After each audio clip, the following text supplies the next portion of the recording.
quick. I mean, you guys were in New York to take on the Yankees earlier in the month. Now you have to fly all the way back. I mean, there's got to be who's handling the scheduling there for you, Gabby? I mean, 2 cross-country trips, that can't be easy.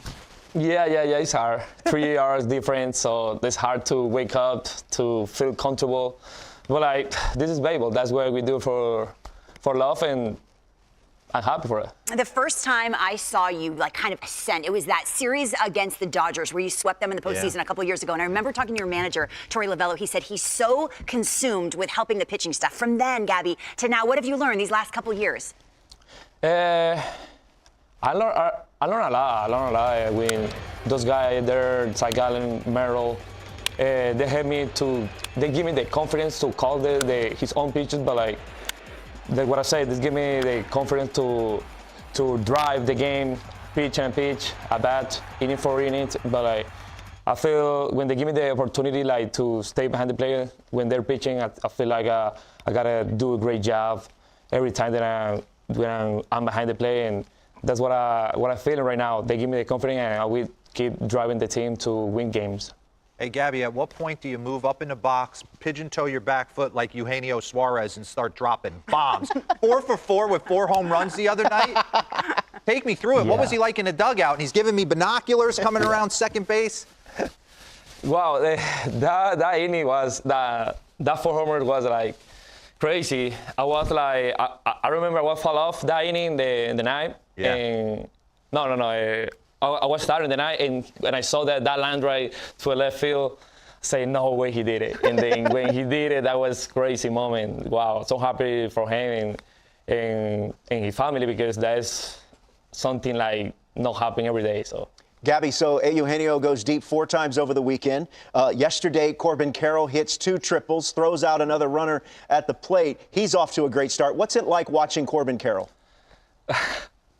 Wow, Corbin is different athlete. He's different athlete. He do whatever he wants. He can run. He can hit. He can hit the ball hard. He just having fun in this sport. Like, I'm so glad him to be in my team. But I think what he does every time when he's in the play, trying to hit the ball like 500 feet every time, and then run like a leopard, jaguar, something like that. Like, that was awesome.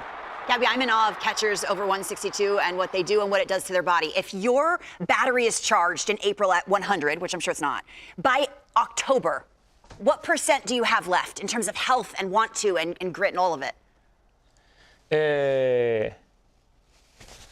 You say the battery? But the battery, just you in terms of. What's your energy like at the end of the season compared to what it's like at the beginning?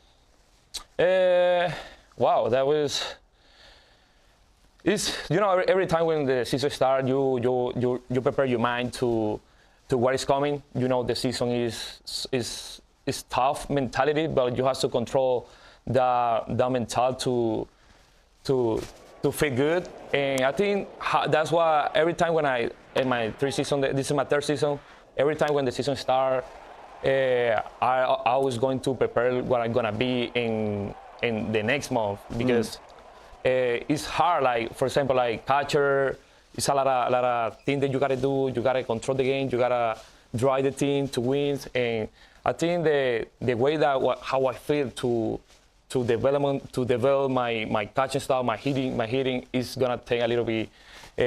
I feel like it's gonna take a little bit longer, but I always do it, and that's what I feel happy, because every effort that when I put in the cage, when I catching in the bullpen, everything is valued. So I think that's what I feel every time when I go September tour. I feel like I'm the best player and the best catcher in the league, but that's what I feel sometimes. You're the best dresser. We have. Yep. He said yes. He agrees.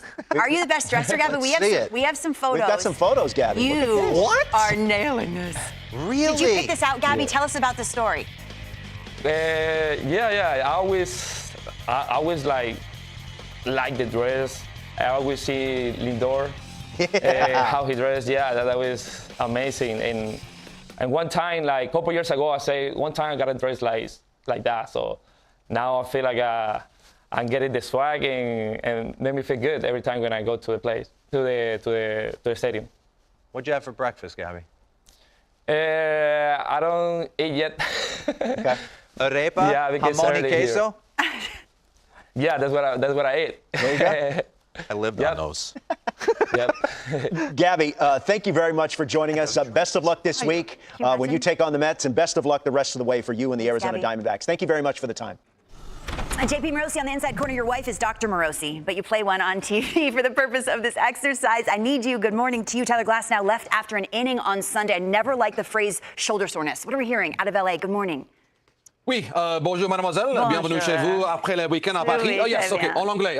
We'll get back to anglais now. So yes, indeed, there's some concerns right now for the Los Angeles Dodgers, some injuries. Tyler Glasnow leaving after one inning with a shoulder issue. It's been an ongoing and frustrating start to the year for Tyler Glasnow. He spoke about this. Here he is warming up before the second inning and just was not able to get comfortable. He spoke after the game about how frustrating it's been. Of course, he missed his left his previous start rather due to cramps. So now it's becoming a question of will he go on the injured list. Dave Roberts saying that it's certainly a possibility that he will. Already on the IL, obviously a number of Dodgers starters, including the two-time Cy Young winner Blake Snell, who is in a bit of a pause right now because of a number of issues there with him having struggles getting back. Not quite ready yet for Kershaw to come back either.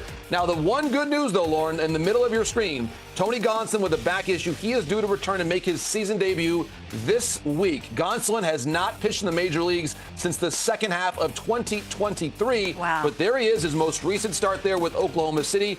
It's been very encouraging, the signs there. Changeup has been good. And I also want to give some credit. Ben Kasparias was the one who came on in relief of Glasnow over the weekend. And Kasparias has been really good as either a bulk starter, so to speak, an opener of sorts, or a bulk reliever.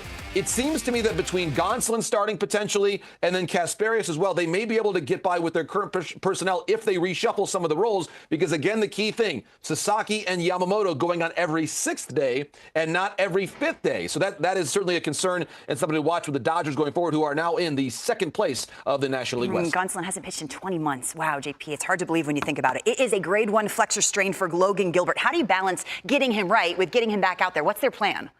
Well, Lauren, for right now, it sounds like the Mariners are hopeful it's not going to be a long-term issue. That's why the grade 1 designation is encouraging for them. They actually ended up calling up another Logan, a prospect, Logan Evans, who came up and made his Major League debut and won over the weekend. So very good news there. But remember, Lauren, this is where we talk about the Mariners so much.